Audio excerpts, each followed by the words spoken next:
News live বাংলার পক্ষ থেকে সকলকে স্বাগতম। সকলে এই চ্যানেলটিকে সাবস্ক্রাইব করে দিবেন এবং লাইক করে পাশে থাকবেন। নমস্কার। ভারত যখন পাকিস্তানের উপর 9টি জায়গায় প্রত্যাঘাত করে, ঠিক তখনই বাংলাদেশ থেকে যাতে কোনো জঙ্গি বা কোনো অবৈধ কিছু না আসতে পারে তার জন্য বালুরঘাট তরফ থেকে বালুরঘাট লাগোয়া কলকলা খাদির ওখানে তারা নাকা চেকিংয়ের ব্যবস্থা করেছেন।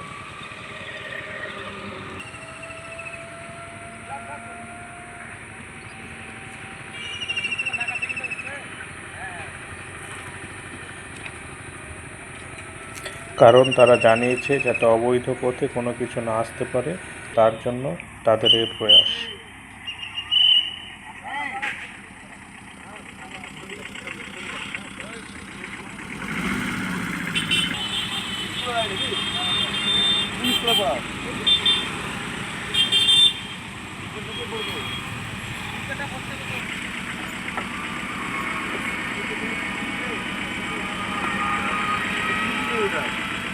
নাকা চেকিংয়ের সঙ্গে সঙ্গে আরও দেখা যায় অফিসার সেই গাড়ির চালক এবং সঙ্গে থাকা সকলকে সিট বেল্ট পরার জন্য তাদেরকে বলেন এবং তাদেরকে দেখিয়ে দেন কীভাবে সিট বেল্ট পরতে হয় এবং গাড়িতে চালানোর সময় কীভাবে চলতে হয়।